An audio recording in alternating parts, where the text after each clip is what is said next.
Greetings fellow 50p collectors, Coin Snatcher back again. We've got a video today. We've got some coins have arrived in the post. 4 new coins to join the collection today. So we'll start off with the one that's not going to go in the collection. So this is a 1984 Isle of Man Viking 50p. I didn't realise from the pictures on eBay just how bad the condition was on the coin. Now in 1984, on the die mark on this coin, there's quite a few different variations, and I thought maybe this was one I didn't have. Turns out I do have it, and even if I didn't have it, a mucky old coin like that wouldn't be going in the collection. So it is what it is. These Viking coins, I seem to buy quite a few doubles of them, searching out the elusive ones, but hey ho. So the second coin is a strike your own coin, which I collect as well. So we've got 2 shelves over here, which are all full of strike your own 50p's. Did used to collect the other ones and then stopped collecting the £2 etc and £5 and just slowly concentrate on the 50p's. So this is the newest design. Worth getting a hold of these because they're possibly only going to be struck for 4 weeks, and it's the new definitive 50p for, well, 2023. I don't know if they're going to change them again in 2024, but I would imagine we'll have this design next year, just with a different date on it. But this, I believe, is the Atlantic salmon on this coin.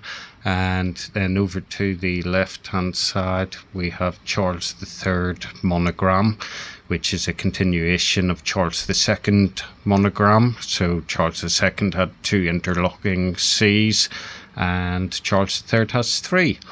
50p, and this coin forms part of the definitive set of coins which all take their inspiration from the Great British countryside and Great British animals, wildlife, inspired by Prince Charles himself, King Charles. I do apologise, I'll be getting my head cut off and putting a spike at Tower Hill. So King Charles, he's officially approved these, and we know how much he likes his conservationism, and his wildlife as well. I actually really like this coin. I think it's a really nice design, and you've got the 1p, 2p, 5p, 10p, 20p, £1, £2 coins, and they're all really nice designs, really cool designs. Happy with them.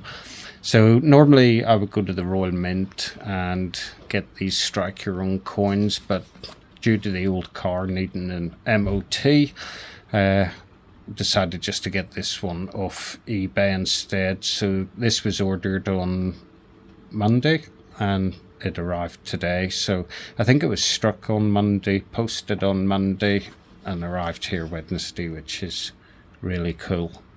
Okay, so we'll get that strike your own coin in with the other strike your own coins, and then the other coins that have arrived today, something that I forgot I'd actually ordered, and I very nearly reordered them last night but I didn't, thankfully. So these arrived today, and this is pretty standard packaging. Now anybody who read the book when they were young will know instantly what book this is when you see the lamppost in the forest.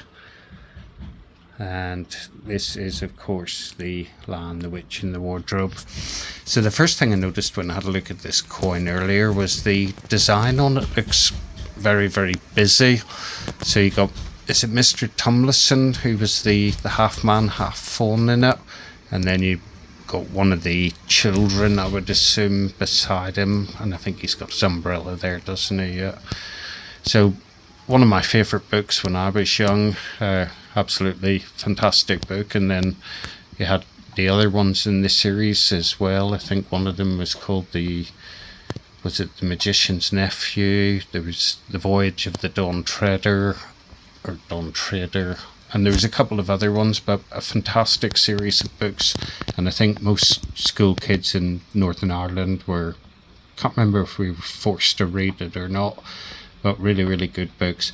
But anyway, getting back to the design, so they're obviously in the forest here, but the design, it does look very cluttered. So we've got The Lion, the Witch and the Wardrobe, and we've got Star Wars coins at the minute as well. A little bit of info there on the back about The Lion, the Witch and the Wardrobe. C.S. Lewis, of course. There's the designer there. Fionn Gwilym. And of course these won't be going into circulation, unfortunately, but we'll get this into the 50p date run, which is over here. Takes up 3 shelves in one of the cabinets, and the other coin that arrived is the partner to this coin, so this is the colour version of this coin. Now, first thing I have to say is this one was £10 and this one was £20, and the only difference is this little blob of colour.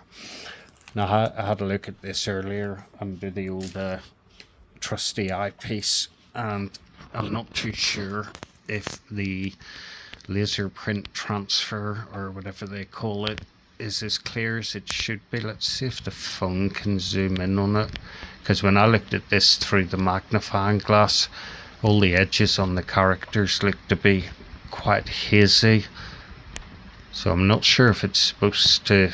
It looks worse when you look at it through the magnifying glass, but I think they could have put a bit more colour into this coin. It's quite boring. I think they've taken one of my favourite books and made it into one of my most boring 50p's. So hopefully they'll get better. You know, the Wicked Witch will pop up, I'm sure. The White Witch, and if I remember right, she gave Turkish Delight out to the kids, didn't she? So there we go, colour version of The Lion, the Witch and the Wardrobe as well. So there we go, we got 4 coins that arrived today. 3 of them will make it into the collection, and we'll probably just chuck this one into the bin, because it's an insult to 50p collectors to have a manky old coin like that, unless it had the edge inscription on it, and then I wouldn't be complaining. But yeah, there's not much I can do with this. Maybe sell it on for a couple of quid on eBay, or or it goes on the shelf with all the other doubles. So that's it for this video, folks. Peace and love. Coin Snatcher out.